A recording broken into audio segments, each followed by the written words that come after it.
I guess I should check with you. Are you recording already? Because I am. I am Like now. again, quote unquote, professional. Oh boy. This is episode 53. By now we should like have something down. We don't, but you know. Okay, now we definitely need some way for me to sync this. So just count to three with me out loud. Ready? One, One, two, two, three. three. That wasn't very well together, but As far as I could tell, I was saying it when I was hearing it from you. So that means technically we're together with each other. okay. We're still working this distance thing out. There's a reason why we're doing the adjusted rock, paper, scissors. Yeah, I guess. All right, let's get this started.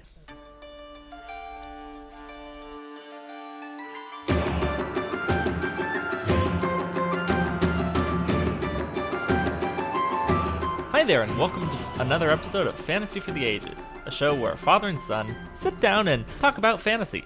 I'm the son of that equation, Zach. And that makes me the father, Jim. Well, again, we've established weeks ago that's not what makes me the father, but Are you sure? I thought it was because we were in this podcast. That you're my no, dad. there's something totally else, but we can't talk about it because we're not that kind of podcast. Right. Right.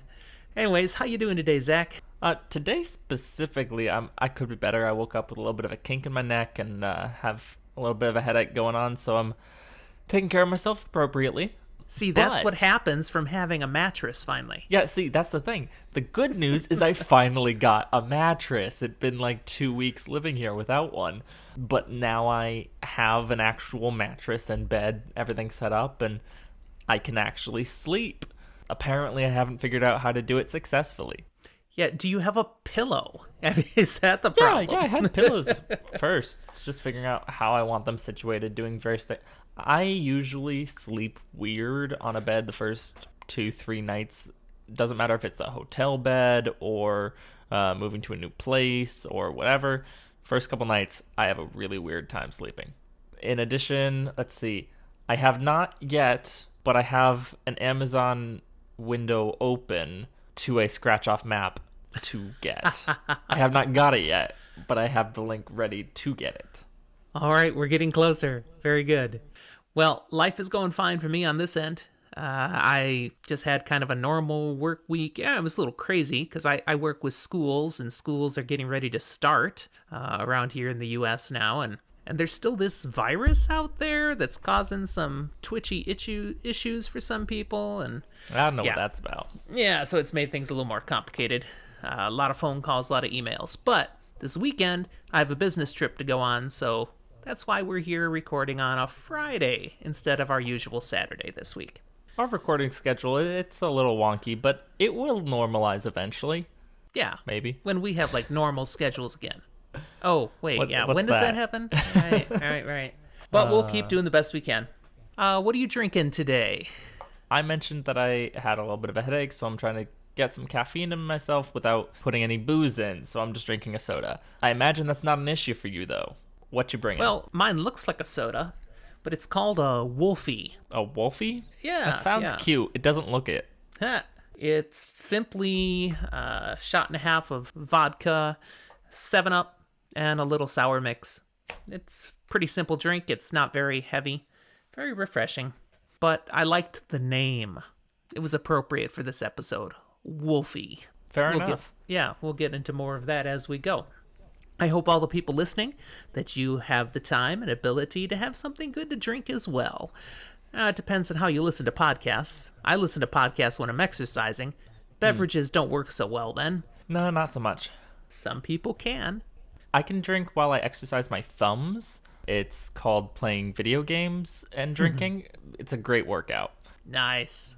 Doesn't make your thumbs less dexterous? No, they're probably more so. No? Okay. All right. Well, not much for other announcements today. I've just got one thing to point out. We do have a couple of first-time readers actively working through the Wheel of Time on our Discord server. And one of them is with us again here today in Discord, Emmeline. I'm excited that, she just recently finished this book, The Dragon Reborn. And I'm looking forward to when we also will finish this book on the podcast. Yeah, it's going to be real soon, in like No, 2-3 months. exactly. It's going to take us a little while still. We'll get there, but today we'll make some good progress. Before episode 100. Yeah, We'll get definitely. there before episode 100. Definitely. We do actually have it all plotted out, but we don't always stick to our schedule. We try. This time, we succeeded. We have 4 chapters planned today, and we're going to get through them all. Yes, let's start now with chapter 6, yes? Yes, the hunt begins. The hunt. What hunt? Yeah, what what hunt? could that mean? I thought that was the whole last book. That What's a up with great that? hunt? Yeah, no, they're still hunting. All right, go figure. We left off with all our characters in the hidden camp, turning in for the night after the craziness of the Shadow Spawn attack. The death of some of those tertiary characters, the ones we didn't have any names for. Yeah. Although there was one named character who died. You remember who that was? Help me, Obi-Wan. It was Leia, right? That's right. But it's not spelt the same. No, not spelled the same. And they, of course, were saved in that attack by the arrival just in the nick of time of the wolves. Oh. Now we start off with Lan waking Perrin with the news that Rand is gone. Well, that's not great. Yeah, it turns out that at some point he just, disappeared. Nobody saw him leave. Nobody knows why. What's going on? People are kind of taken aback and confused. What's going on with that? I mean, he's their dragon. Masima actually stops Perrin at some point here. Goes up and is like, yo, you know him. You're from that village. What did we do wrong that our great Lord Dragon has abandoned us? And What sin did we commit? Masima, shut up. Although I can't picture Masima coming up and going, yo, like you said. Nah, totally. Everyone in any sort of fantasy context always definitely talks with the worst broken English that you've ever imagined. Well, Perrin, he tries to reassure Masima, thinking quick on his feet. Perrin does that really well all the time. Quite the quick-witted thinker. That's right. And he says, well, whatever the Lord Dragon did, it was according to his plan. He wouldn't abandon us. Oh boy. He has no idea of the lasting impact that's going to have on Masima. Now, we can't talk more about the lasting impact that's going to have on this gentleman because we're spoiler light, but suffice it to say, you should note Masima's response where he says, he has gone out alone to spread the word of his coming. We must spread the word too. Yes.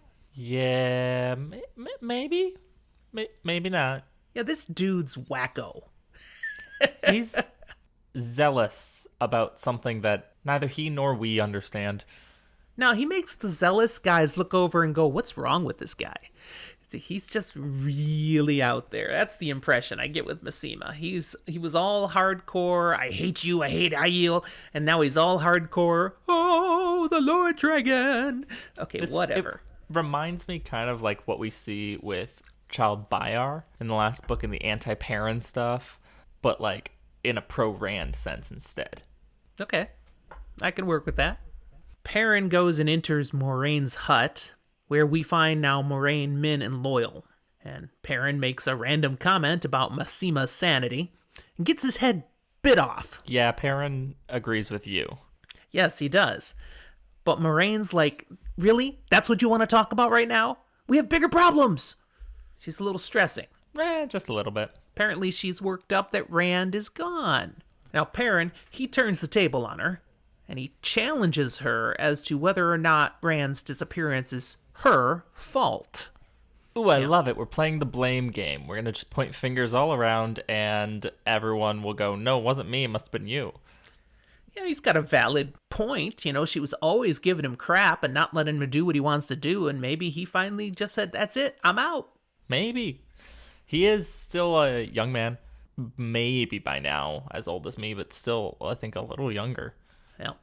Don't really like being told to just sit and wait. No. I can concur with that. No, want to be a person of action, right? Yeah, you want to do something. It just gets boring. Well, something that's significant here is that we should take notice. Perrin is directly challenging Moraine at this point. That's not something people usually do with Aes Sedai, but Perrin, he does. Min and Loyal, they're squirming a little bit over this because it's what are you doing?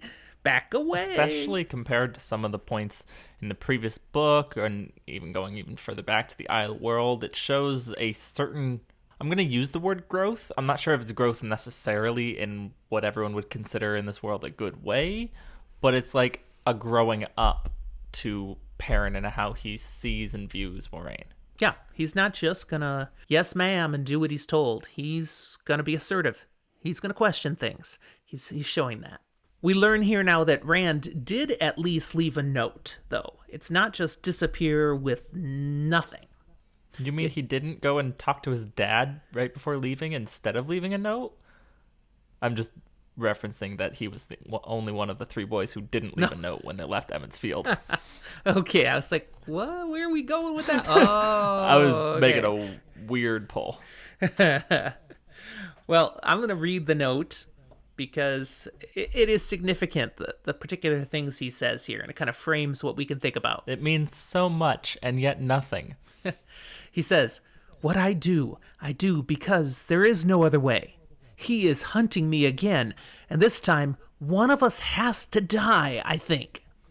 There is no need for those around me to die also. Too many have died for me already. I do not want to die either, and will not if I can manage it. There are lies in dreams, and death, but dreams hold truth too." Okay, he says he is hunting me again. Yeah. Who's the he? What do you think he's talking about? Well, considering it's he is hunting me again, the most logical conclusion is Ballsy's still out there. Ballsy's trying to take him down again. Especially when we add in Perrin being like, he had that dream and recognized the face, and like when he woke up, he can remember and realize who that had been. Mm-hmm. And remember, at the end of the Great Hunt, when he confronted Balsamon, he realized this isn't the Dark One, because he's afraid of my sword, and all that. But he thinks he killed Balsamon, doesn't he? Yeah, but like, he thought that at the end of the last book before that too. You always like to talk about the unreliable narrator, and that's really apparent with Rand and ever thinking anyone's dead. Because Rand doesn't know shit. Okay. Well, what else do we know? He's left this note. It's a little cryptic. He's clearly got some issue with dreams going on. He did take some things with him. Okay. What? What did he take with him? Well, he took just some bog standard clothes, some of not the like lordly dragon marked stuff, the flute that Tom had given him back in Kyrian, a horse, and some food. So he's not looking to like walk into a mountain with nothing and die. He is planning something. But he's also not looking to walk into towns and say, "Behold, I, the Dragon Reborn, have arrived." No, like I said, he's not looking to go off and die, which is what would happen in either of those situations. Okay. It's still a little puzzling to everybody, though, that no one saw Rand leave. Yeah, either Rand did something magical, Rand did pulled a weird leveling up thing and is suddenly a super rogue, or some other third option we don't yet know, because everyone's still super on guard. I mean, they got attacked by Trollocs, Myrddraal, the wolves chased off, but like their camp has been found. Last night, people were not really sleeping much. Mm-hmm. Moraine comments, though, that, even if the guards had seen Rand, they probably wouldn't have stopped him. Because, again, Lord Dragon.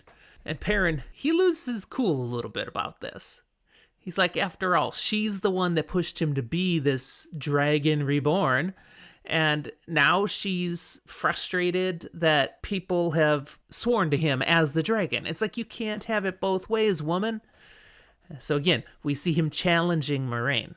I like to also think that this is like a little bit of a failing on Perrin's part here. Yes, he's fed up and he's challenging Moraine, but it's a very black and white fallacy of going, you either have to like push him into it and accept it, or you can say, no, you shouldn't be getting this fame or whatever. But just because you say, yes, this person's the Dragon Reborn, doesn't mean you have to be okay with everyone going crazy about it. Okay. They're still a person. You don't have to be like, oh, they're perfect, they can't do anything wrong now. Just because he's the Dragon Reborn doesn't mean he's not Randall Thor Perrin, and you know that. I do want to point out, though, that Perrin pushing back against Moiraine here does actually get some results in this conversation, because she basically acknowledges, yeah, okay, maybe Rand disappearing like this is actually what the pattern wants. That all of this pressure between her and him, pushing him to the point where he just runs off on his own, is what the wheel wills. Could be. Could be. She acknowledges, yeah. As Loyal would say, Taviran. And at the same time, she's like, but we've got to find him. Because he may be able to channel, but he doesn't have a bloody clue what he's doing with this channeling stuff. He's practically helpless out here. We have to find him. I'm just seeing what Emmeline put on Discord right now. Oh, poor Rand. You know, that was him. Helpless, being flung. Who knows what might happen? It's a disaster. We've got to get to him. Now, one of the things that one may think is, you know, Moraine's worried that if we don't get to him, if we don't help him, if we don't protect him from all those Dark Friends, Shadowspawn, even Forsaken that are after him, he's gonna die. And I'm like, okay, but he's prophesized to do a whole bunch of very special things. So my question for you here, Zach, is Moiraine missing the point of what prophecy really means? If there's a prophecy and it says he's gonna do these things, doesn't that not mean he's going to do these things and she shouldn't be freaking out that he's just gonna die? I don't think so for a couple of key reasons. One, she spent 20 years looking for him, and she's confident she's got the right person, but also the nagging thought in the back of your mind, what if you're wrong? But what if she's wrong? And then he just... So what? Then he can die. One, he dies. That's not saying, oh, you're expendable, you can die. It's still like... It's a weight on her conscience, I would think, because it's not just, oh, this is someone who doesn't matter as much, but this is someone who I set on a path and it killed them. Man, I think you're giving her more credit there. I don't think she cares so much about that. I don't think that's the biggest reason why she would be right here, but I do think that's valid, personally. Now, we also get the sort of thing of, shouldn't he have plot armor because he's just the dragon? He'll be fine. He has to do these things. One, we don't exactly know what most of the prophecies mean. They're cryptic enough that fulfilling them could mean one thing or another. We have no idea. The wheel wills, and the wheel weaves, and it wills, and it does its things. The prophecies will be fulfilled, but what does that mean? Okay, I am going to stick with this point, though, that I'm suggesting Moiraine lacks understanding about how this is all going to work. Maybe even lacks faith a little bit, that she has this vision, that she has a role to play in this that is way more significant and necessary than may exactly be necessary. I'm not saying that is wrong. I think you're fine. I do, however, think the idea that Rand can just go off and do whatever because he needs to fulfill the prophecies is really stupid on Rand's part. Rand does not need arms or legs to fulfill any prophecies as far as I know. Heck, he may not even need to be alive. Maybe there's a whole thing, the Dragon Reborn is not the dragon being reincarnated, but it actually is Rand will die and be brought back to life in some way, but it's a shadow of what he was. And that's really what the Dragon Reborn means. Or as our Discord has it right now, that there's a zombie Rand. I mean, maybe. Yeah. Who knows? Just because prophecy exists, especially when it's as vague as this, does not give you the excuse to walk off and go, I'll be fine. No. Especially because the prophecy doesn't say he'll win the last battle. Well, and then there's a whole nother side of this that we've never addressed, and honestly, the books have never addressed at this point. How do we know prophecy is real? How do we know this is actually going to happen? You make a really big point about the unreliable narrator. Maybe this is just another piece of it. It's a bunch of bull. Yeah. So, things to ponder. Now, the text goes on to give us some details here, specifically now. Part of what Moiraine is worried about when she thinks of Rand out there. So we hear these points. The seals on the Dark One's prison are weakening. Okay, we know that. We found some that are broken. They're not all broken, though. So this means the Dark One is not yet free on the world, but his time is drawing closer. However, with the weakening of the prison, it does mean more Forsaken may be loose. We already know that 2 got loose. And they were... Pop quiz for Zach time. Which 2 from the Eye of the World? I mean, we know more than 2 got... No. From the... Okay, that'd be Agenor and Balthamel. Right. But when I say we, everybody in this conversation does not know that others are loose. They all know that 2 got loose. Okay, I felt like most of the people, if not all the people in this conversation at this point, would have been pretty confident Lanfear was loose, because I feel like Min mentioned it or something, right? Min did not mention it. That's going to come up in this episode, by the way. Min had not mentioned it. She knows. Moraine does not know. Moraine has not had anybody say, hey, I saw this babe who's named Lanfear. Just like, she's been around. Bad communication. But as they're talking, Moraine lists, there are other Forsaken who may be out and about. There's Lanfear, there's Samael, Asmodean, Bilal, Ravine, Ishamael. So did we just get a list of the ones that may be out or ones that are out, and this is Robert Jordan subtly trying to tell us these ones are for sure out? We don't know. But I do believe this is the first time some of these are named at all in the books. I don't think there's been an exhaustive list of all 13 Forsaken anywhere yet. We've heard some of these before, but not all. Yes. So we get here that there were 13 of the most powerful Aes Sedai of the Age of Legends that were on the dark side, and they had been trapped in the Dark One's prison when it was sealed, when the board was sealed. But they're going to be getting out. And the problem with them getting out, she says, is that the weakest of them was stronger than the 10 strongest Aes Sedai of today.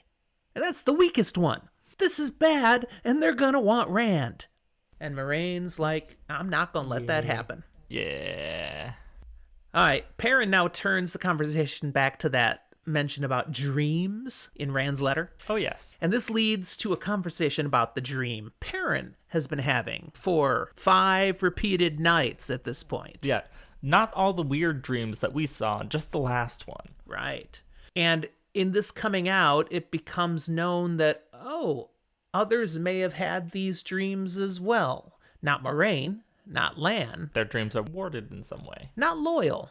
Loyal just always dreams of steading. Apparently that's all Ogier dream of, the steading. It's part of that cursed longing or something. Yeah. But she turns to Moraine. She turns to Uno. And she says, so what about you? Have you been having this dream? And Uno's like, okay, I got back up just a moment. The dream itself, when Perrin reveals what he's seen, it's about this sword, Calendar. I shouldn't say calendar. That's the thing I strained spaghetti in. Yeah, I was like, it's not a calendar. It's not a calendar, and it's not a colander. It's Calendar. I heard somebody else in a different podcast say, oh man, it's even hard to remember, Calander. I think that's how he was saying it, Calander. And I was like, I can't do that. What? I don't know. Just as long as we stay away from calling it like a colendor or something, that would be weird. It was always Calendor for me. But the sword that is not a sword, the sword that cannot be touched, and the things he describes in this dream, Moraine recognizes them. First of all, she recognizes the sword, but not just because of a sword. She recognizes where he's seen it at, which is the heart of the stone in a fortress called the Stone of Tyr. So this gets me to when she asks Uno, so what about you? And he's like, I don't remember everything I dream, but I dream of swords a lot. I'm like, okay, you're a soldier. You dream of swords. There were other directions I could have taken that comment that are funny, but I'm not going there. Okay. Except you just did. I don't know what you mean, son. Once again, I am the mature one. Somehow. Anyways, we need to know if there are other people also dreaming of this place and this sword that is not a sword. So she sends Lan out to go check with the other Shenards. Go find out. And Perrin's like, okay, so he's had this dream. And Loyal suggests, wait, so this dream you're having, and so maybe Rand was having the same dream, and so maybe Rand is after that sword. Well, that would be a good thing then, right? Because that's part of the prophecies of the dragon. Prophecies! Moraine notes, okay, perhaps it's a good thing. But Perrin's getting way too excited. He's like, that would like fulfill prophecy, and he is the dragon reborn, and it's all good. And she's like, no, hold your jets, man. It's a prophecy. It's not the first prophecy. It's not the last prophecy. There's all sorts of signs that he has to fulfill as being the destiny of the dragon reborn. She goes through a few of these. These are important for us to remember. The first one, we all know about already. We do? That he was born on the slopes of Dragon Mount. We first heard about that from some fever dream, but it's been confirmed in future conversations. It's notable you say this is like the first sign, and I mean, I guess you're right. I guess that it wouldn't be like you couldn't have some other sign that he's the dragon before that. I guess he's kind of not there. When we're talking about him fulfilling, yes, and the signs he fulfills, yeah, it would have to be the first one. Yeah. Other things you're inferring about, yeah, he didn't have a lot of direct influence or agency. But there might be parts of prophecy that have to do with that too. There might be. Not talking about that in this chapter. It mentions, here's some other signs that are going to be coming. He will break the nations and shatter the world. He will slay his people with the sword of peace and destroy them with the leaf. What's that supposed to mean? Yeah, nice. I can't answer what any of these mean. I know, but I can't. We know what these mean, and these are hilarious, because when we first read through them, they had no meaning, no context at all. And they are awesome once you understand where we're going. Just trust us. He shall bind the 9 moons to serve him. It's like, what? I only see one in the sky. He will heal wounds of madness and the cutting of hope, and he will break chains. Whole bunch of things here. These have not occurred except for the first one, as far as anybody knows. Loyal still is like, but okay, we know him getting Kalendor, though, is another one of those signs. So if Rand is, because of this dream, going to Tyr to get the sword, that should be a good thing. And Moraine's like, guys, you're not listening to me. You're not getting it. Okay, 1, it's in Tyr. The people of Tyr hate channeling. Yeah, that's a problem. Aes Sedai can only be there if they don't channel. And don't even get started about a man who can channel. It's just like against the law and punishable by death. Yeah, a minor transgression. So it's like, what's he going to do? Show up, knock on the door, say, hey, I hear you got a sword. Will you let me check it out? It's not really a sword. Could I touch it? It's not supposed to be touched. Only the High Lords of Tyr are even allowed into the heart of the stone, and no one enters the stone at all without their permission. But even if someone let him in the door, he would not get to where Kalendor is. That's not allowed. So he has no chance. So what's going to happen when he gets there? Disaster. He'll do something stupid. He gets stuck with the pointy ends. Now Perrin is struck by an enigma that he remembers from these prophecies of the dragon, where it says that the stone, so the stone of Tyr, the stone will never fall until the dragon reborn holds Kalendor. But that can't possibly happen while the sword is protected by the stone. We're missing something. To me, this always seemed like a little bit of a gap in people's knowledge of people just assuming you have to be honorable. Like you can't lie, cheat, and steal your way through things. The Dragon Reborn wouldn't do that. Yeah, exactly. Dragon Reborn's Rand. Now, I want to comment on Discord where Jordo's pointed out something that if people haven't caught this yet as they've been reading, they probably should. It's kind of on the nose that a foretold dragon ruler, a would-be king, if you will. Yes, is going to be announced with a great sign when he brings the sword out of the stone. It's like, okay, where have we heard that before? And this is very intentional, but not just that Robert Jordan was ripping off ancient Arthurian legends. Not at all. Rather, like we've talked before, time here is a wheel, and our time exists on it. And as things happen, they go into legend, which fades to myth, and eventually are memories, and then forgotten. And then happen again. Or at least twisted and not remembered right. Everything comes around, goes around, comes around again.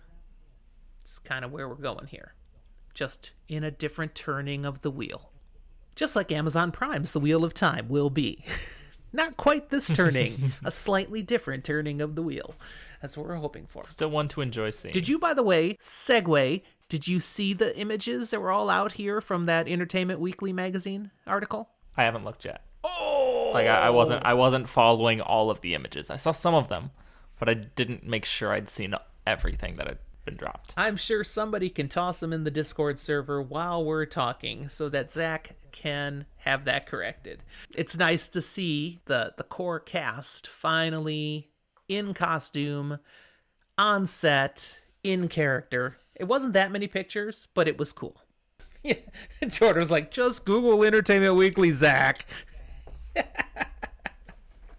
was nice. But that was very good. Very good stuff. We're getting closer. All right, back on track for this particular episode. Yes, back to the book. Yes. Min, she's been quiet through all of this back and forth between Perrin and Moraine and then Loyal interjecting and stuff, and now she starts freaking out. She's like, okay, so Rand's on his way to Tyr, and he's going to be in big trouble when he gets there, so what are we doing just sitting here? We've got to find Rand. And Moraine's response? Well, we can't just head off to Tyr. We think that's where he's going. We have to be more certain than we are right now. And that's why Lan is checking on this dream. It's like, what if he's going back to Toman Head and we just thought he was going to Tyr? Mm-hmm. Then we go entirely the wrong way across a continent from where he is. Yep. So, we can't be completely sure yet. We're not going anywhere yet. While we're still waiting for Lan to come back, Perrin asks about this dream again. And Moraine shares that what Perrin probably was experiencing was indeed Rand's dream, as a projection. And the reason is because as a powerful channeler, he would have the ability to project his dreams on others. He probably had no idea he was doing it. Now, Perrin gripes about it a little further, going, okay, why don't I know these things? Why aren't you telling us these things can happen? And Moraine and Lan, they didn't have the dreams because they learned to shield their dreams. And Perrin's like, well, that would be a nice trick to know too. I mean, like, he's just getting frustrated at all the things she knows and she has never told them. Moraine did tell them that if they were having dreams, she could help with that. She didn't say how or really specify, but she did say she could. Yep. Moraine does have a response to Perrin being frustrated that he wasn't told. He's like, what do you expect? I'm just in one particular afternoon going to share my entire long lifetime of learning with you? It doesn't work like that. I can't think of everything you're suddenly going to hopefully want to know. What? Really? Now, what do you think? Is Perrin's complaint justified? That Moraine hasn't told key things? Or is he just whining too much and should be more understanding? Personally, yes. No, he's right. Moraine's right. She can't tell everything. That doesn't mean she can't tell anything. Yeah, she seems to practically tell nothing at all. Yeah, she goes for the thing of, well, if I can't tell you everything, it's pointless to even bother telling you a single bit of information. And it's like, no, come on.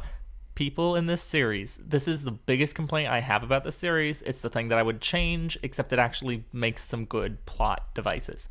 Just talk to each other. Like, no one communicates, especially not well. I know that does reflect real life. People have problems communicating well. But, like, try? Please? I'm begging you. Yeah, it's pretty infuriating. It seems time and again that when Moraine finally does share something, it's just after they could have used that information. It's like, gee, that would have been helpful, which seems to rub it in that much more that she didn't bother to tell them. It's that great moment of that thing that almost killed us that would have been nice to know about. You did know about the whole time.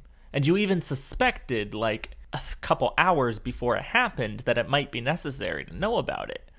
But you just chose not to talk about it. Of course, it plays nicely into the theme of people not communicating as well as they should have. Like we talked a little earlier that not everybody knows about land fear. People haven't been talking. It's not just Moraine. Yeah.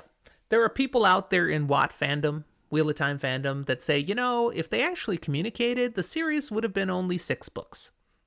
It would have taken 14 to finish all this. 15 with the prequel. Very possibly. Anyways, I like having this many books, so I'm glad they don't talk, I guess. All right, Lan gets back at this point, and he's got confirmation. Yep, many others had the same dream. So, yes, we can confirm we've got to go the same place. Rand was clearly projecting to everyone. Uno then notes some really important information. He says, yes. Oh, by the way, I was out scouting around and found there's a new way out of the valley. Now, apparently the earthquake had broken open a new crack in their impregnable walls around the valley. This is really good because it means, well, that's how Rand got out without being seen. There was only one way in and out and nobody saw him go. Well, because there's a second way. And I find it humorous that Moraine, she's particularly thankful as she comments, well, I mean, it's good. It means he didn't recover how to fly or make himself invisible or something else out of the Age of Legends.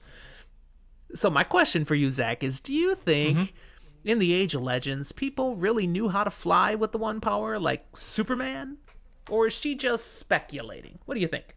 At least as far as I'm aware and see things with evidence and stuff, not like Superman. Maybe, but not like Superman. Of course, we don't know. We don't have any more real information yet, so it's possible. No, and that's where I can't go into too much of my reasoning as to why I think no. Yeah, okay. But it's like Harry Potter. Unsupported flight. It's just a rule you don't break.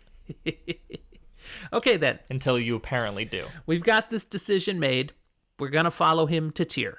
So now Moraine's all haste. Okay, well, let's go. Let's do this. She gets out some money, gives it to Uno, says, you take the soldiers to Johanna in Gildan. You can't come with us. He's like, what? I mean, of course we're coming with you. It's the dragon reborn. And she's like, you guys can barely crawl. Okay, most of your guys are so beat up, they can't move yet at all. They're going to have to wait and rest longer. We cannot wait for you. We have to get to Rand. So you go to Johanna, give some names of some people that they can, hook up with there, and just stay there until I call for you. Okay, so that's one group. Perrin, we have a moment here where he's being a little snarky still. He's in a mood. This chapter, when is he not? He's usually been so reserved, but you take both his friends away and suddenly nothing held back. So here's his snarky comment. He says, so Moraine, okay, our smaller group, we're going to Tyr then to help Rand. Does that make us the people of the dragon? Since it says in the prophecies, Stone of Tyr will never fall until the people of the dragon come. Perrin, it's a better party name than any of my D&D parties have ever actually come up with, so I'd take it. Yeah, but Lan is basically, back off, wolf boy, or whatever. It's noteworthy here that Perrin's being pushy. And this dynamic between the two of them of not being respectful now, being distrustful, even a little hostile, is growing. It's been all through this chapter. It does not show any signs of settling down. I like to think it's all the times that Perrin has been like the sounding board for Rand after Rand and Moraine arguments, that he's never like had to himself argue with Moraine, but he just like slowly is being shown, hey, she's just annoying. And like that might not be true, but if your like best friend is telling you over and over all these problems they have with someone, you're gonna start seeing them more as a problem than anything else. Okay. Now Moraine springs another surprise, this time to Min, and says, you're not going either. I need you to go to Tarvalon. I need to get a message to the Amerlin seat, and I can't trust that I'm going to find somebody that I could, that has a messenger pigeon that I'd trust to send it, and I can't even be sure the Amerlin would get a messenger pigeon if I sent it. So I'm sending you. You have this special mission. She's got to know what's happened and what's happening. She has to have this information. Min is like, you have got to be kidding me. I do not want to go to Tarvalon. It's Rand. Notably, she doesn't say no. She just says, Really? Because you don't say no to an Aes Sedai unless your name is Perrin. Or Rand. Well, Rand never actually said no. They just got in a lot There of was arguments. a lot of yelling. I feel like there's got to be some no when you're yelling. Instead of saying no, he ran away. So I might give more props to Perrin here. I didn't say anything about props or respect. I'm talking more, they both are saying no. All right. Well, like I said, Min doesn't say no. She clearly would like to argue about it, but Moraine's whole demeanor is, this is settled. Done deal. Then she turns to Loyal and Perrin, and she actually asks if they will come along. And you can see Min in the background going, are you kidding me? You're asking them? You ordered me, but you're What asking the them? heck? And yeah. And of course, they both are going to come. Loyal's like, a friend is a friend. And of course, I don't want to miss anything for the book that I'm writing.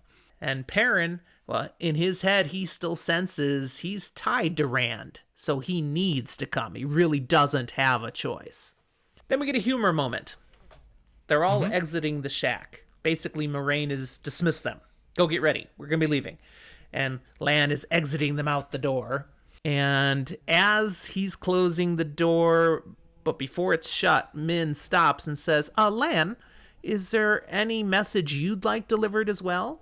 Perhaps to Nynaeve? And Lan is just caught off guard. He's like, what? Does everyone know? Okay. And One, then slams the door in her face. Yes, everyone knows. But two, this is one of Nynaeve's girlfriends. She knows. It was great. Lan is such a private and dignified person. And the fact that he's sweet on Nynaeve and he doesn't think anyone else has noticed. It's like, really? No, pretty Come much on, man. everyone overheard that conversation at that lake, I feel like. So, Well, no, Min wasn't at that time. no, Min wasn't there for that, but like all the other people. Okay. Min, Loyal, Perrin, they're walking off away from the shack now, and Min asks for a private word with Perrin. So they kind of pull aside as Loyal continues on. She says, Perrin, I've seen something new around you. Seen? And he's like, hey, whoa. Remember, I don't want to know the things I you don't see. like seeing things. She's like, don't be a woolhead. I just saw new things when you made the decision to go. That means they're big. They're important. You need to know them. Listen to me. So what'd she tell him? All right, I saw an Aielman in a cage, That's weird. a Tuathan with a sword, That's weirder. and a falcon and a hawk, who were both clearly female, perching on his shoulders. I'm really impressed that Min was able to tell from like a little tiny floaty image that two birds were both female. Like, that's really impressive on her just bird knowledge. Well, A, I think it was just a sense, but B, the birds do look different, male versus female. Yeah, but if you don't know the birds intimately and well, you might not be able to tell. Like, I wouldn't be able to tell. My recollection with birds in general, though, is the colorful ones are the males. Typically. And the females tend to be more drab, more the browns and grays. As I understand, typically that's true as well. However, I still wouldn't be able to tell the difference unless I saw them side by side. And even then, maybe not. Now, I don't disagree with you. Thus, I go back to, I think it was just a sense. She just knew. Okay. These are female birds on your shoulders. Min has bird sense. Got it. Yes. And she knows these things are important, but honestly, she doesn't know what they mean. Just, you need to know about them. And then she pauses as, she's about to be done, but then she goes, oh, wait, one more thing. If you ever meet the most beautiful woman in the world that you've ever seen, run. And Perrin, his response, this is a quote. You saw a beautiful woman? Why should I run from a beautiful woman? And she's like, can't you just take advice? Now, Zach, what just happened there in that final interaction? Min apparently finally told somebody that she saw Lanfear because apparently she hasn't told anyone. Exactly. My first time reading through that, I missed that. It's easy to think that's one more thing she saw in the vision. And that is what Perrin thinks. But that is not what she's saying here. She's like, no, because the most beautiful woman clearly threatened Min. She knew this is someone who wants Rand, who is Lanfear, and she hasn't told anybody, and she still doesn't tell him. She's like, okay, so Perrin, I saw this Forsaken who's after Rand, and she's like the most beautiful woman in the world, so watch out for her. She doesn't do that. She just gives this cryptic message. I have to wonder, what did Min potentially see around Lanfear? It didn't tell us, but she always sees visions around No, it didn't. It never made a note of it, but she always sees around. channelers. So, interesting. After all, she's not an Aes Sedai, so. Maybe she saw, I can't tell anybody. I don't know. Now, with that response back where Min is irritated at his questioning about running from a beautiful woman, Perrin jumps to the wrong conclusion. This is, again, it's humor. He thinks Min is sweet on him. And he's like, okay, so, Min, you know, I like you, but, you know, more like a brother. And she's like, oh, you doofus. I'm a little surprised she doesn't stab him personally. It's just like, you men always that would think feel in character. Everyone's falling for you. That is not what this is about. oh, you're in love with Rand. Got it. And then her response is, okay, you're not as dense as you look. So she admits it, yes. And she speaks a little more stuff she hasn't talked to anybody else in this group about. That, yes, she loves him, doesn't even know if he'll ever love her. And she knows that she's not the only one who's going to fall in love with him. And Perrin, his thought is, okay, does Egwene know? Because, like, last I knew, they were, like, a thing and practically engaged. Like, that's old news. Yeah. Old news. Yeah, Perrin's kind of behind the times on that one. Egwene's out of the picture. But if you think about it, Perrin and Rand, there was a good chunk of time they weren't together in the Great Hunt. You know, so plenty of opportunity for Perrin to have missed out on key points. Yeah. Anyways, yeah, Egwene totally knows. Don't worry about it. And then Perrin's like, okay, so you have to share Rand, but apparently not with Egwene. But other women? I don't understand women. And that's true. He doesn't. He does not. The chapter ends. Okay, neither do I. With Perrin promising Min, well, I will do whatever I can to help Rand. Trust me, I will. I'll keep him safe if I can, whatever. But at least you're going to Tar Valon. You'll be safe. That's the best place for you to go, Min. And we get a great final line from Perrin where he says, if there's no safety in Tar Valon, there's no safety anywhere. How safe has Tar Valon been so far, Zach? Well, I mean, at the very least, a few people that were quite important to us were falsely led out of Tar Valon through the ways and then captured by Shanshen because apparently Black Aja are a thing. So, yeah, we're just going to say it's not necessarily that safe. Yeah, so maybe there's no safety anywhere. Ooh. Dun dun dun. All right, nearly an hour on the first chapter. But the other 3 chapters are, like, collectively shorter than this first chapter. So we're just going to zip right through them. That's right.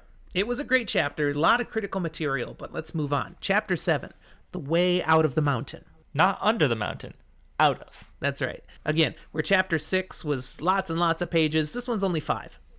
Moraine, Lan, Loyal, Perrin, they are making their way down out of the mountain. They're following Rand's trail. It's hard going. I'm just giving you background music for our travel montage. Tunes. All right. So they're making their way. It's hard, but they're making progress. Before too long, they've come down in the mountain long enough that it's not so cold. They're taking off their jackets. We're still in Perrin's POV for this chapter.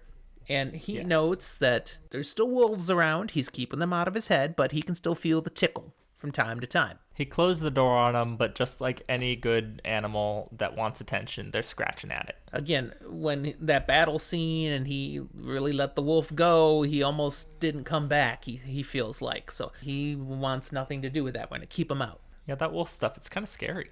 For the most part in this journey, it's just Moraine, Loyal, and Perrin. Because Lan, he's rubber banding. He's off ahead with his warhorse, Mandarb, and Blade. Scouting ahead. Always looking and searching for trail. He's watching for the signs. He's making sure they don't lose Rand's path. And then he just leaves little trail markers behind him that Moraine can totally catch every time. Honestly, people love Bella in this fandom.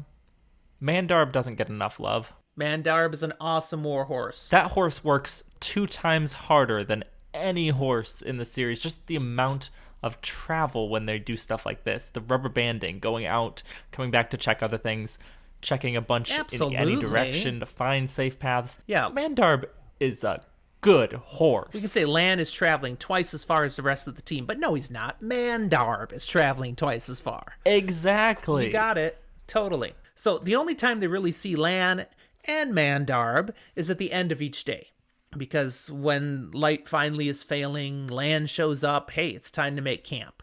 Now, this is a point of tension between Moraine and Lan, because Moraine wants to go, go, go, go. And Lan is like, no, it's dark. We don't go when it's dark. And his concern is if we kept pushing on in the dark, one of the horses is going to end up hurting itself because it'll try to step in a place that it can't see. There's a hole, a ditch, something. And then we'll have a horse with a broken leg, and we won't go faster that way. That'll be even worse. No, because what that means is you have a dead horse. Right. And so it's good that he takes care of Mandarb. That's right. But Moraine is constantly still. Come on, let's go. Every day she's the first one up. Well, sort of. Usually when she and the other two are awake, Lan's already gone. He's already started down the trail, like at the very first wisps of light. Moraine's the first one that counts. Lan is always going to be ahead of everything. Yep. Of note, there's a jibe Moraine gives at one point to Lan, saying, if you can't go any faster, perhaps it's time to send you off to Myrell before you get any older. And Perrin senses, okay, that kind of sounded like a joke, but kind of like a threat. What's up with that?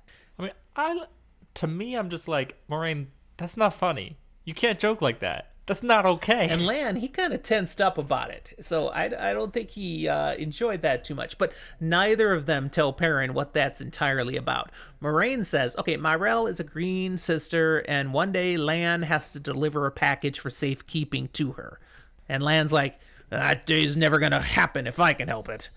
And that's all we never have. really mentions that package is him. Where did we learn about that? Remind our listeners. When they were off with Adelaus and Van Deen studying and things, and there was a heated conversation about it.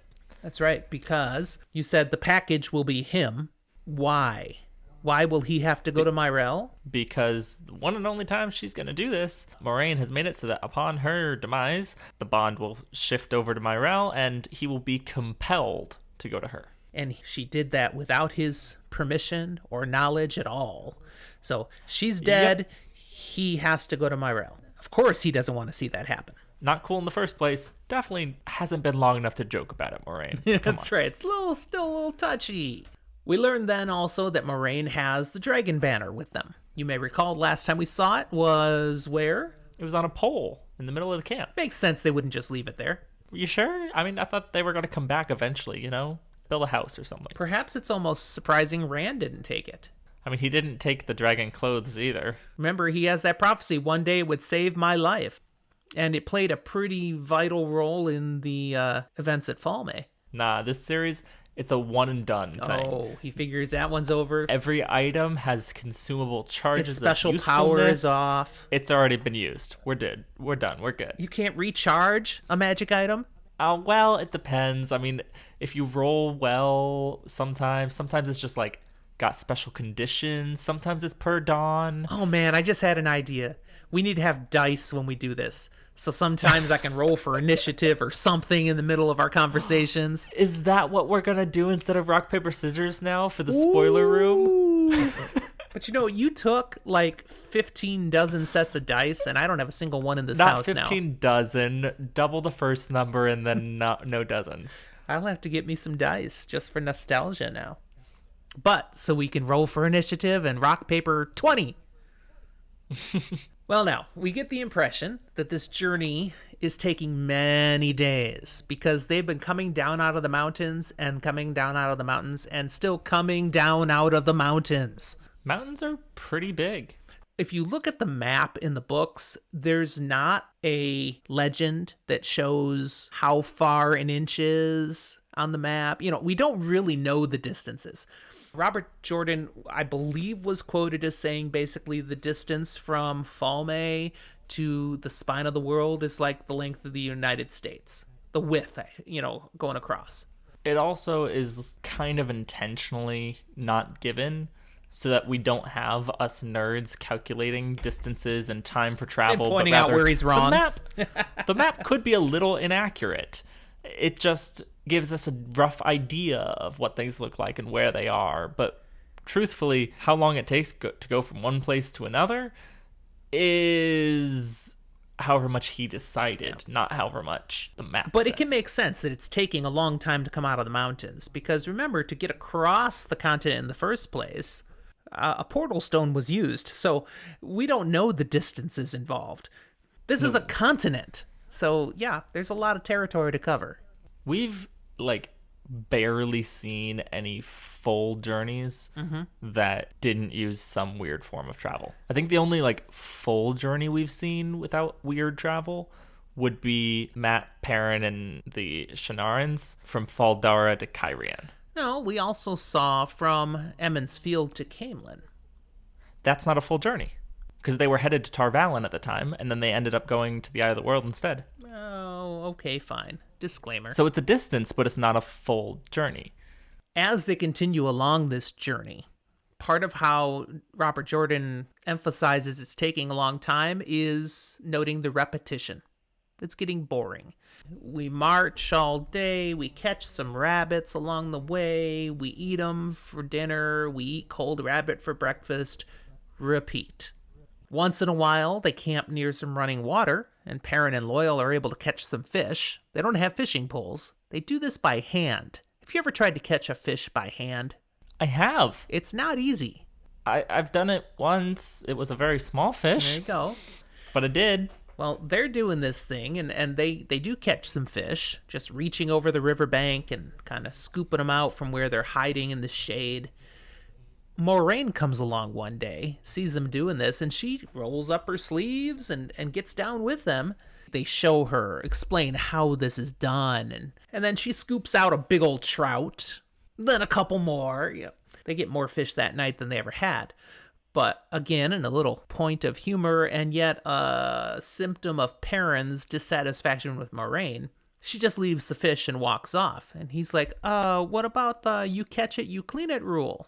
And he starts to mention it, and she just gives him a look, and yeah, okay, I won't bring it up. Look, Perrin, if you want to eat some of them, clean them. You should be thankful I just caught them for you. And it goes into this, that throughout this journey, Moraine seems to act as though she's a little better than the rest of them. They should be taking care of things for her. She shouldn't have to do the menial tasks. And of course, Lan sees things that way. And Loyal is like, well, I mean, she's an Aes Sedai. Of course we'll take care of. But Perrin's like, woman, pull your own weight. Really, I don't think anything really changed except Perrin's perception of it. Mm-hmm. This is exactly how travel was done previously in the group. But now Perrin's like, this ain't cool. He's not looking at Moraine with absolute awe anymore, or fear. He's looking at her with annoyance, this woman who never tells us what we need to do, or what we need to know, and then expects us to hop to when she says jump. And he's a little tired of it. But it is humorous that despite how he's feeling about that, and his insistence, I am not going to dance to her music, she has him doing what she wants to along the way. Oh yeah, he still cleaned the fish. Mm-hmm. And other things. They travel, and they finally get through the mountains. Yes. After many, many days, they come out into the flatlands, leaving the mountains of mist behind, and they're in Gildan. Or, if you're listening to the audiobook, Gillidan. I've never understood that one. Yes. Is that really what it says in the audiobook? He says Gillidan. There is no vowel between the L and D. It's Gildan or Gildan. I'll be honest. Gillidan. I will butcher and change my pronunciation on this one about every time I say it, probably. It just looks gross in my brain. But there's clearly no vowel between the L and the D. Right. So I've always thought of it as Gildan. But I'm fine with Gildan. Anyways, they're in this new country. And they're not too far from the border with Amadicia to the south. And the very next day of having arrived in the flatlands and cultivated fields, they reach their first village. This one named... Yay! Yeah, it's named Jara. And stuff's gonna happen in Jara. And you know how we... How is it? You know how we know it? How? The next chapter's name is Jara. So that's So where chapter shocking. 7 ends. Let's move on to chapter 8. The one called Jara. Right. This again is Perrin's point of view. 3 chapters in a row. He notes, it's a small village, just a one-in town. Little town full of little people. The sun has just set as they're riding into the town. There's not much going on, but it's clear there was stuff going on. Outside the inn, there's like a big town square, and the grass is all trampled, and there's arches, and basically picture a big old concert had taken place, and all the detritus is all scattered about. It's clear a mess is left from people who had a good time. And they see just one guy out in front of the inn, kind of sweeping up, doing a little cleaning. Simeon by name. They step up to him. Okay. As they approach him, Perrin gets a whiff of something. Yeah, something off. He can't really identify it, but it's just wrong, a wrongness. Oh, great. We're back to these vague descriptions. Yeah. Something's off, wrong. Is Fane here? That's the last time we heard these things. And his sense is, though, that it's not something that's here, it's something that was here. So something passed through. Now, it doesn't ever clarify what it is that he smells. It becomes clear in the next chapter for the discerning reader. And we'll see if we remember to say anything about it when we get there. But something passed through that smelled wrong. Okay. But his thought is actually, oh no, is that Rand? Am I smelling his madness? Is he going cuckoo for Cocoa Puffs? Oh no. Reining their horses in here. What?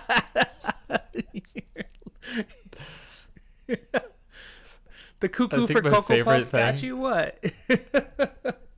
That little bird thing's a redhead too. That's my new headcanon of what Rand looks like.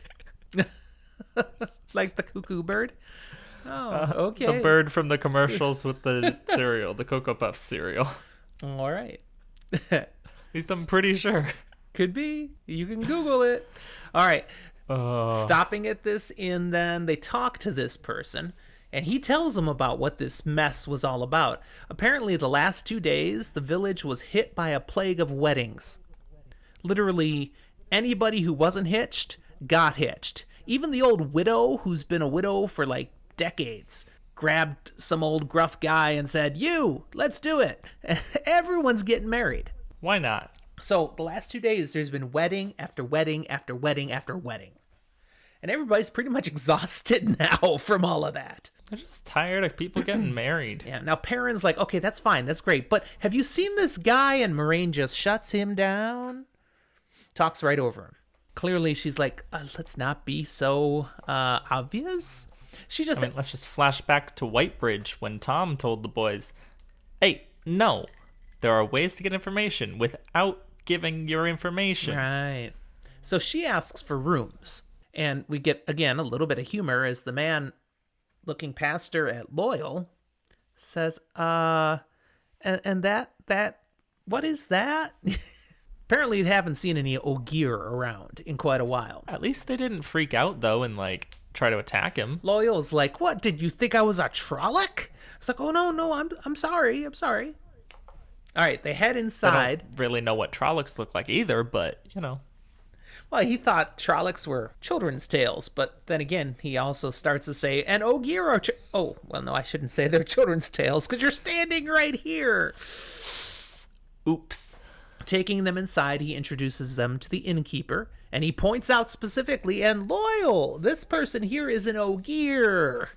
Clearly a so to-do. that the innkeeper doesn't awkwardly do the same thing of, what are you? Yeah, one of the serving ladies who's up and clean up drops the dish that she's working with. It's not a polite thing to walk up to someone and say, what are you? That's just not polite. I don't care if they're 7.5 feet tall. You should be it's not polite. A little more sensitive, perhaps. Yes. The innkeeper does have an interesting comment, though, about this Ogier. His first comment is, well, at least it isn't a white cloak. Woo! It suggests that perhaps something went on with white cloaks recently. I mean, they are near Amadisha, so you could guess that they see white cloaks from time to time. But still, that was a pretty harsh, quick comment to say. So I don't know. It felt pretty normal. People don't like white cloaks for good reason. and there might be more good reasons here in just a moment. But let's move further in and see. Simeon takes them upstairs to rooms that are being given. And Moraine questions him. And here we learn, okay, let's hear about these white cloaks. What was the deal? Okay, well, on top of all with the weddings that was going on, there were 20 white cloaks in town. Now, they'd come in town the day before. There hadn't been any problems. But yesterday, they went nuts. Things got crazy with the white cloaks.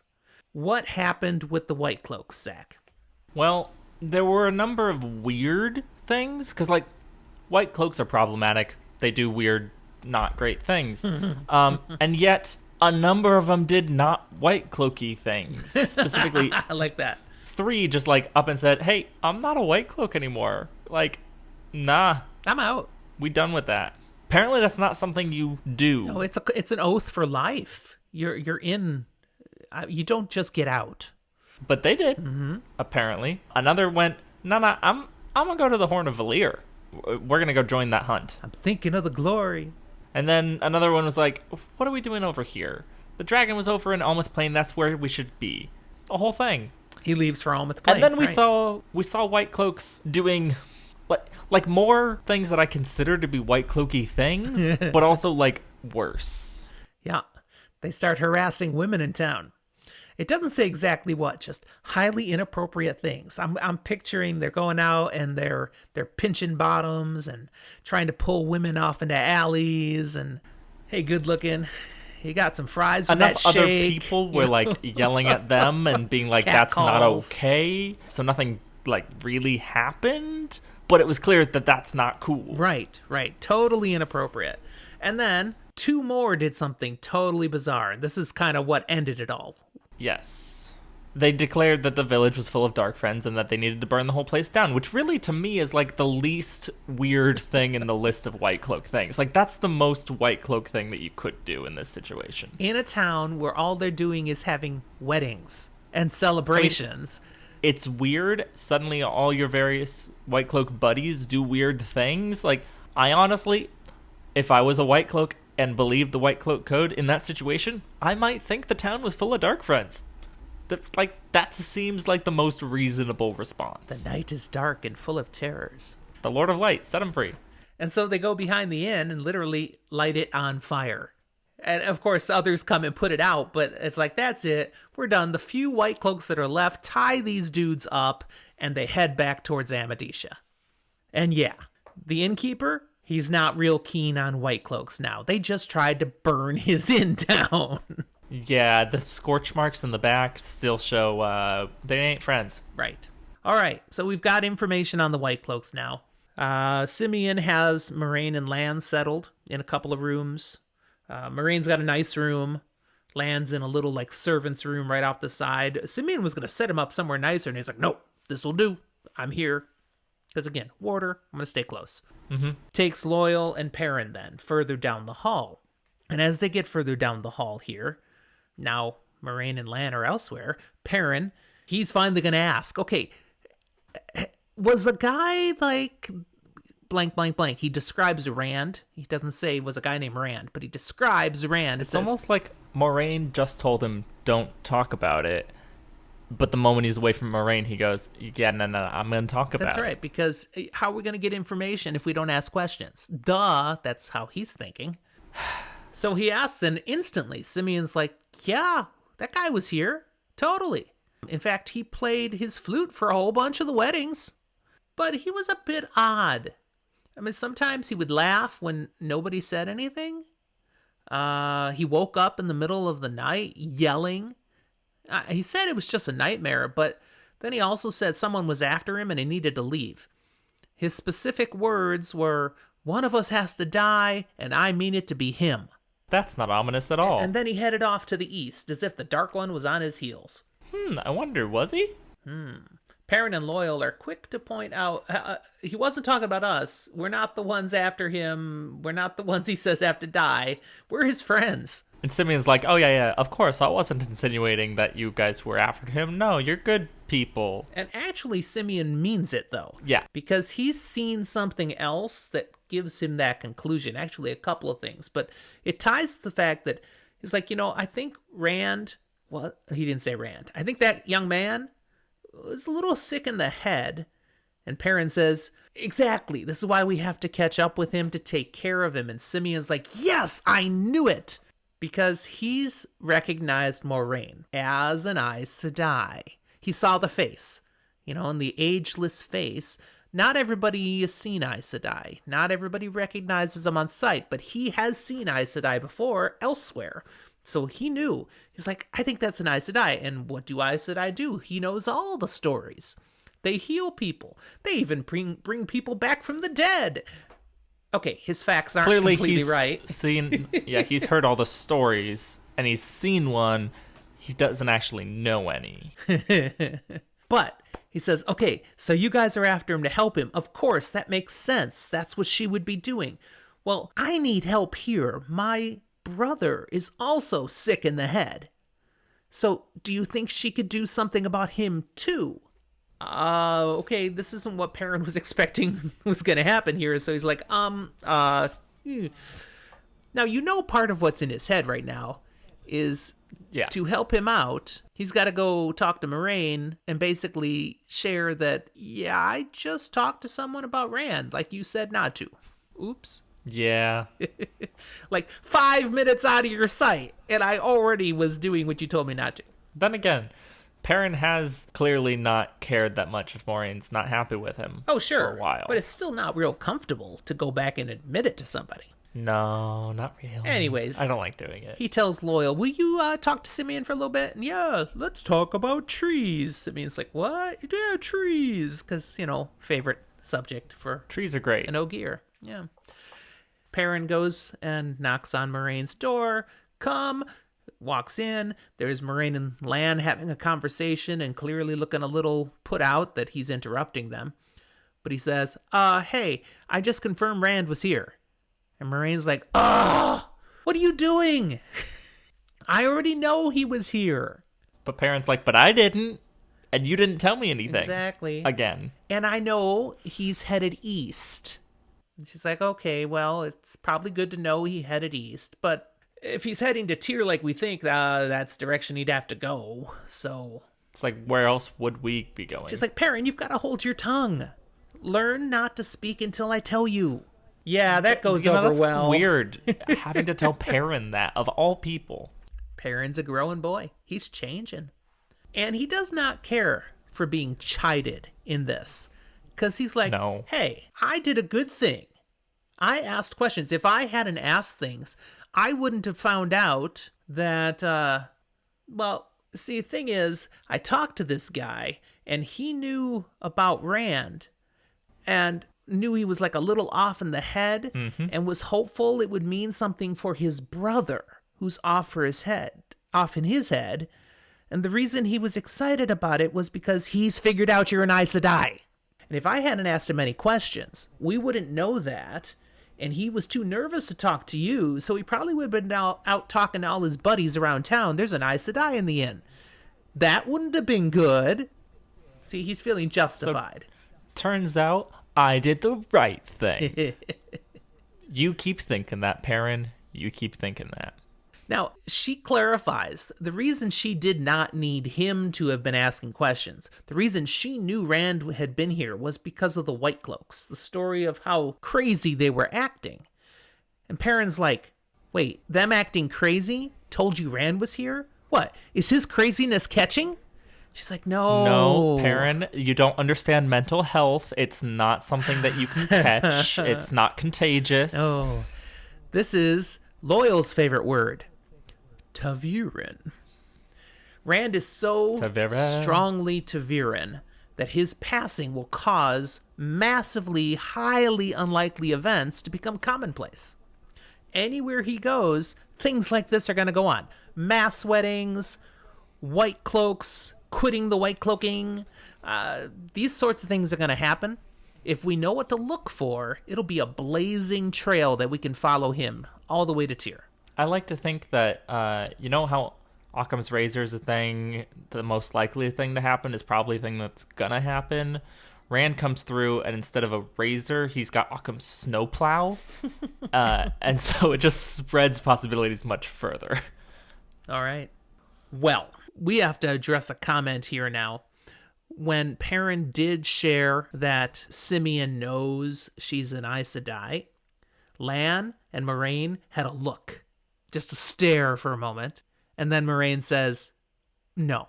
So that's a moment of contemplating, do we have to kill Simeon, right? Yeah, exactly. Perrin is shocked. He realizes, you guys just decided not to kill him to keep a secret? Seriously? And she's like, I don't mean harm to people, but our number one job is Rand. Getting to him and keeping him safe is the priority. Anything that will interfere with that has to be removed. So I will do whatever I have to do. Remember that. Before you go flapping with your lips again in the future, remember that. This might have cost this man his life, but I think we can work with it this time. So let's go see his brother. We'll be okay this time. Next time, we might have to kill the whole village, but this time we're good. Yeah, there's nothing she won't do. So they go get Simeon from Loyal, and just Perrin and Moraine are going to go down with him. Lan's like, what? It's like, no. Perrin will keep me safe. But we can't all go. It'd be too attention attracting. So it'll just be us. And Lan's like, okay, farm boy, you better keep her safe. They head out to the back because apparently Simeon has his brother, Noam, locked up in a shed. Hold on, can you say that again for me? Noam? Like Noah, Really? but with an M Two instead of an syllables? H. It could be gnome, but it's more I always Noam. read it as gnome. It's more Noam. Like Hey. you're right in how it's listed. I just read it as gnome. Notably, this is gnome, not gnome. Right. There's no G. Yeah. So your way of saying it clears up that Yes, gnome. confusion. But Anyways. I'm gonna keep saying gnome. Anyways, Noam is in this crude wooden caged off section of the shed. And now we hear the deal of why he's caged here and why Simeon in particular was hopeful they could do something for him. Mm-hmm. See, when Perrin looks at Noam, he sees yellow golden eyes, just like his. And Simeon tells the story that, about a year ago, his brother started talking about how wolves were talking to him. And everybody just laughed at it. But it was clearly troubling him. And it just went on for many months. But then about a month ago, he didn't come home. He just disappeared outside the village. And Simeon, I went searching for him and I found him like this, where he's just growling and he won't talk and he won't do anything anymore. He broke. Somebody broke him. And so when the White Cloaks came into town, we didn't have him in the shed. We moved him to the shed because White Cloaks were here and we didn't want him to be discovered. We just had him in a room. We'd had to keep him locked in the room because he bit somebody who was just trying to help him. He was clearly a danger. But we're hoping we can figure out some way to fix him, to help him, to do something. But see, the White Cloaks, if they saw him, they'd assume dark friend, and just kill him. So we hid him out here. And he looks to Moraine. Can you do something here? Can you help? Now, Perrin, he's looking at this guy. He's got the golden eyes. He's acting all animal. Mm-hmm. He reaches out with his wolf sense. Yeah. And he finds a wolf. All wolf. Yep. It's all wolf thought. It's this guy. Just wolf. But there's no humanity that he can find in his thoughts. And Moraine, she goes to open the cage and to go on in. And Perrin's like, I'm not sure you want to do that. He's dangerous. And she's like, never mind. I got this. It's okay. Nah, I got this. And she walks in and he growls, but then he kind of backs away. And she walks up and crouches down in front of him, puts her hands on either side of his head. And he just kind of whimpers, but doesn't do anything. And she's like that for just a little bit of time. And then she backs away and she leaves the cage. And then he goes, growly again. But she's like, I can't do anything for him. Whatever was your brother is gone. And Nothing left. yeah, there's no traces of humanity in his thoughts. There's nothing I can help bring him back with. There's no healing that will help him. Now, to Simeon's credit, he doesn't like throw a fit or get upset. Like, he is upset, but he's not enraged. He's still grateful to her for trying. Yeah, very Good appreciative. guy, Simeon. And Moraine then goes ahead and heads back to the inn. Perrin hesitates, though, and he says, it might be better if you let your brother go. He might die out on his own, out in the wild, without you to protect him, but at least he'll be free and happy. Now he's caged. He's miserable. He's basically a wolf inside, and you don't cage a wolf. They die that way. No, you cage a dog. So, not a wolf. Moraine's telling you he's never going to get better. It might be better to let him go. And with that encouragement, Simeon agrees, and they free Gnome. And run away, he's all happy. With that done, Simeon reveals one additional very important bit of information.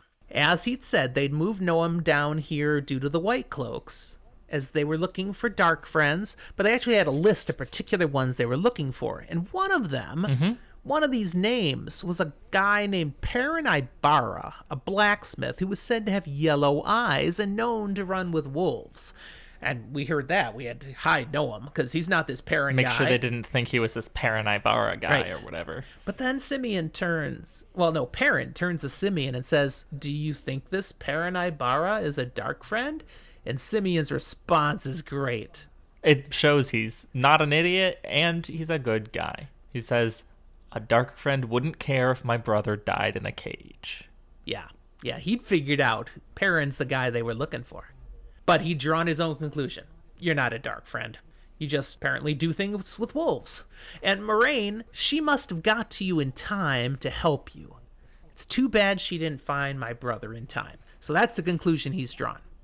And it's not... And, that's great and all, but Perrin is sitting here going, that's not what happened. No, it's not quite right. I mean, I'm not a dark friend, so that part's right. But, yeah, Moraine didn't do anything to save me here. I just haven't ended up like your brother yet. Perrin's kind of freaking out internally. Yeah. Good worry point. But he gets one last nice thing from Simeon, where, he says to him, would you mind, bringing my food up to my room for dinner? Because now he's thinking, okay, so the villagers heard dark friends, some guy named Perrin Ibarra with golden eyes that they're looking for, White Cloaks want me. Maybe I should lay low. And he's like, no problem. And I'll even bring your food up in the morning. You don't have to come out at all. Good man. Perfect. Thanks, Simeon. I'm going to go be a lonely hermit in my cave of a room. That's right. All right, that's the end of that chapter. One last chapter, chapter 9. Wolf Dreams. We can do this. Yep, Wolf Dreams. This one, interesting. Perrin goes back into the inn, goes right to Moraine's room. Wants to talk. She's like, I've been expecting you to ask questions at some point. I didn't just want to push, because you clearly didn't want to talk about things for a while. But, yeah. Plus, Moraine is known to not give information that she knows. But here she's like, what I know, I will share. Ask away. And he's like, so what do you know? Am I going to end up like Noam? And she's like, well, perhaps. What she inevitably says is a number of things that mostly says she doesn't actually know much of anything. And that's the first thing she leads with. Even in the Age of Legends, they didn't know a lot about this. She does know that some who talk to wolves lose themselves. And that's like, well, duh. We just saw that. But how often... I know that too. How often that happens is not known. So again, thanks. Helpful information. You've told us nothing. Now, a bigger thing is she knows that wolves live partly in this world and partly in a world of dreams. And that's related to how they can communicate to some people. And in fact... See, that part's really cool and good to know, even though we kind of already know it. There are Aes Sedai with the talent for dreaming. Now, we've heard of that already before, too, because they think Egwene may be a dreamer. But some of those with that talent have reported encountering wolves in their dreams and even being guided by wolves.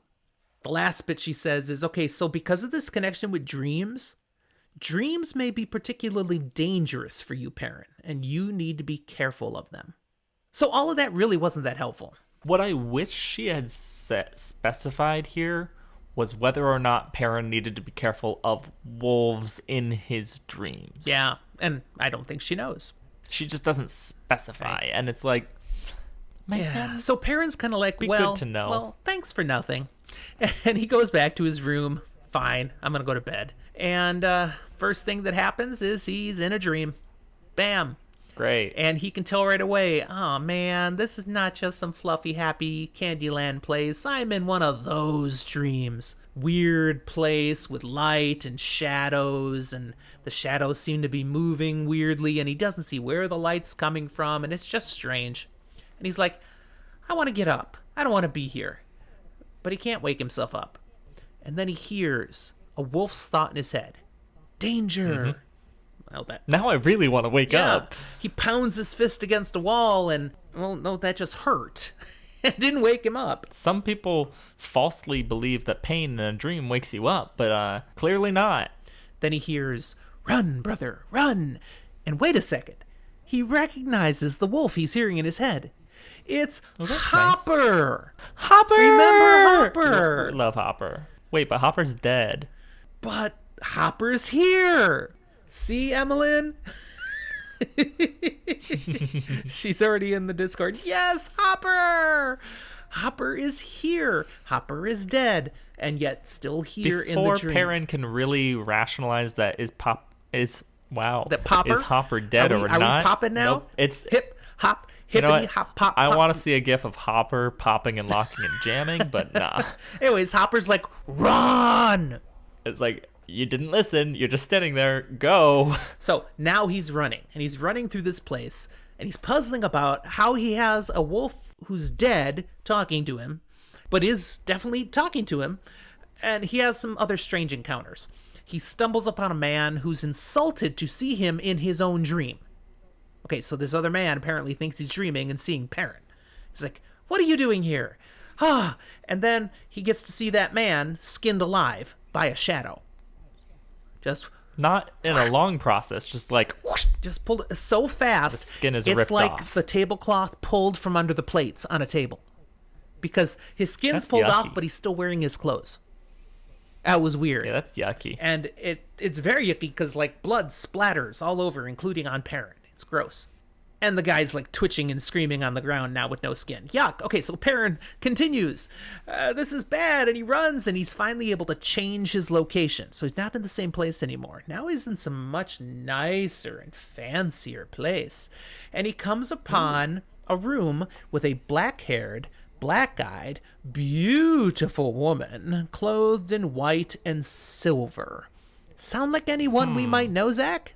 If there's a beautiful woman, most beautiful you've ever seen, run Lanfear. All these pieces say Lanfear. Ding, ding. But what's interesting is this paragraph. It says, even as he recognized her, she lifted her head and looked straight at him. Her eyes widened in shock, in anger. You! What are you doing here? How did you... You'll ruin things you could not even begin to imagine. And then somehow the room goes away. Now, the room going away is a bit of a mystery and a puzzle and stuff, but I want to touch on that very first thing. It says, even as he recognized her. He's never seen Lanfear. Yes, he has. When? What am I forgetting? The dream before the Trollocs attacked the camp, she was like the middle dream, offering him a goblet. Yes, that's right. So he recognizes her from that dream. Like, wow. 3 or 4 chapters I had ago. a total mental freeze there. And now I'm looking at T. Swift Sadai's comment, who is our Lanfear in the Discord right now, saying, I don't know what makes you so dumb, but it really works. Yes, that was on the nose for me forgetting that he just saw her in that previous dream. Anyways, we get a connection, though. She recognizes him as well, so it's clearly what he saw in a dream is the same connection with this person right here now. That's kind of what's being inferred. And they're both dreams. Gotcha. Now, okay, so this room going away, some weird twisty thing, she just makes the room disappear, but also then the floor is starting to disappear right at Perrin's feet, and he's like backing away. Oh my goodness. And then he turns and he sees Hopper in the flesh right there in front of him. He's like, but I saw you die. And Hopper is like, Enough of this. You need to go. It is way too dangerous for you here. Worse than all the Neverborn. You need to leave. And Perrin is still, but. So Hopper bares his teeth, growls, and leaps for Perrin's throat, and, well, that finally works. That wakes him up. Yeah, that does it. He wakes up in shock. He grabs at his throat. He's quite thankful to see it's still intact. He goes over to the wash basin to kind of wash the sweat away, and oh, wait, there's blood coming off of him. What the heck? Yeah, he's got blood on his face, on his clothes, but not from Hopper. It's from that guy. The bright side is none of it seems to be his blood. No, it's that guy that was skinned in the dream where the blood splattered, and it's on him. Okay, what the heck? In real life. That's weird. Yeah. Kind of cool, but weird. There's more to this that we don't learn here. We don't know how that can be. And Perrin, he doesn't try to puzzle it out either at this point. All he does is, I'm not going back to sleep. He's got to make sure he stays awake. All right, the chapter ends with our very first POV switch. We get to see a little bit of Rand to finish this up. We find him huddled under some trees in the darkness of the night, and he's watching a large dog that's sniffing and clearly tracking him, coming towards him. Mm-hmm. And Rand is waiting. He's waiting to do something. He's ready. We don't know what. When the dog gets close enough, it growls and leaps right at him. And Rand holds out his hand and does the Iron Man. It kind of. Totally. You're not wrong. This solid beam of white light shoots right out of his palm, right at the dog, freezing it in place in midair. It turns transparent, and then it's gone. And I'm like, I've totally seen that in like bad sci-fi films with cheesy special effects, but it's kind of what happens. He just, death ray? He freezes, he gets thin, he's gone. No dog. And Rand is like, oh, whew, glad that worked. I mean, we know he's on the record saying it doesn't always work when I try to do stuff with the one power. Yeah. That seems like kind of a tenuous thing to test.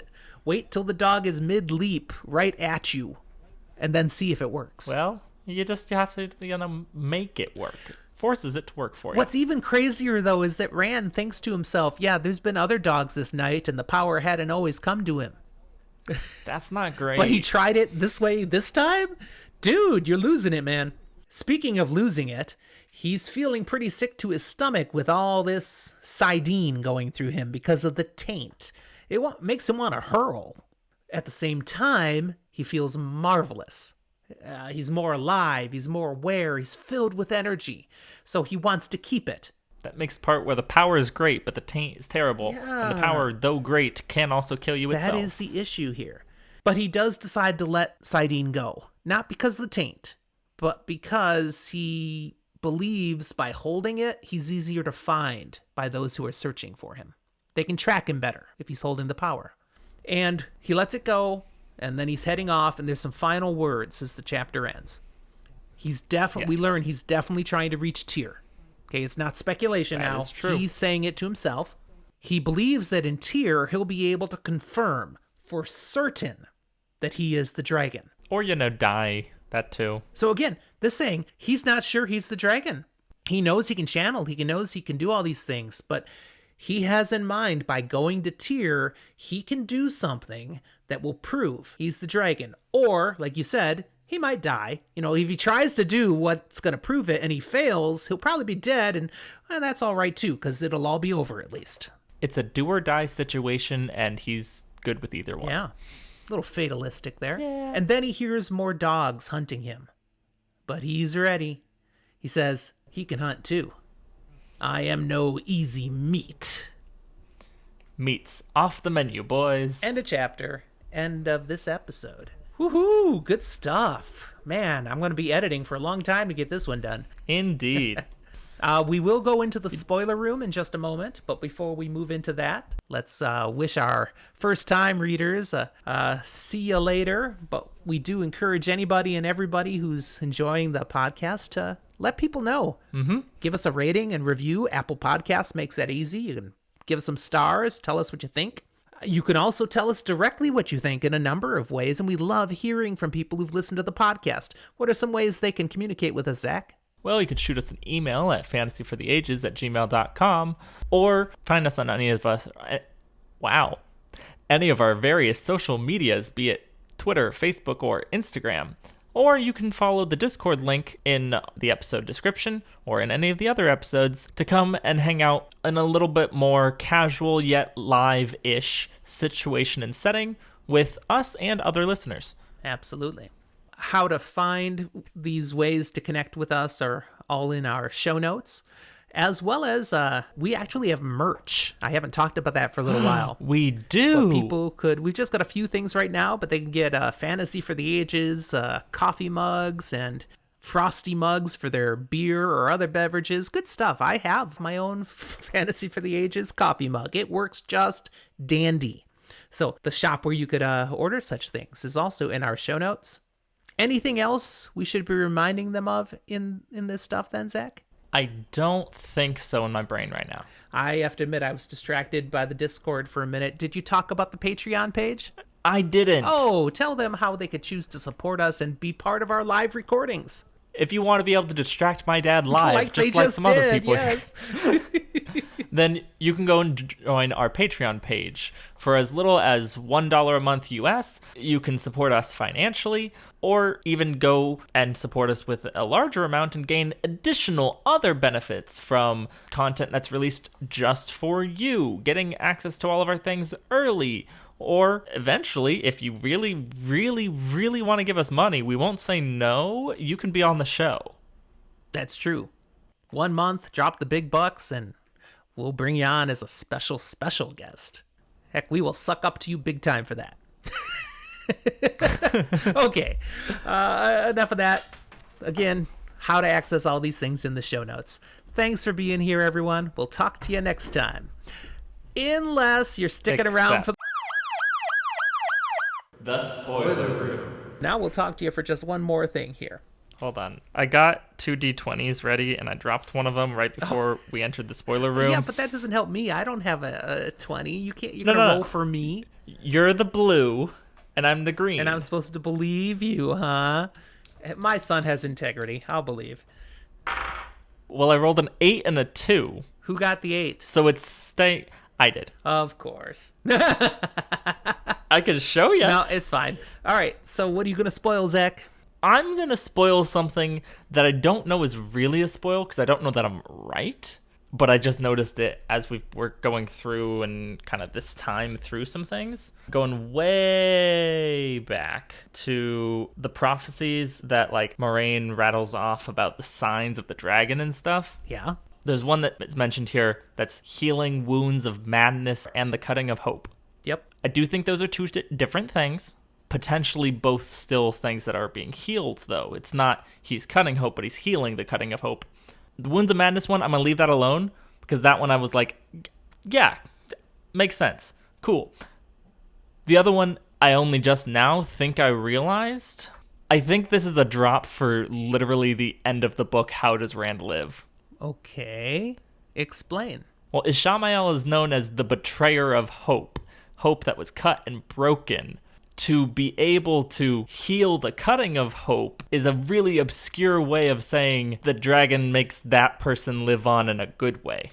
And this is a reach that I'm wrong, probably, but I like the idea that this is just a really small, obscure drop of going, yeah, Ishamael, he might not live, but like, psych, this is how this is going to happen. Rand is transferring into that body. All right.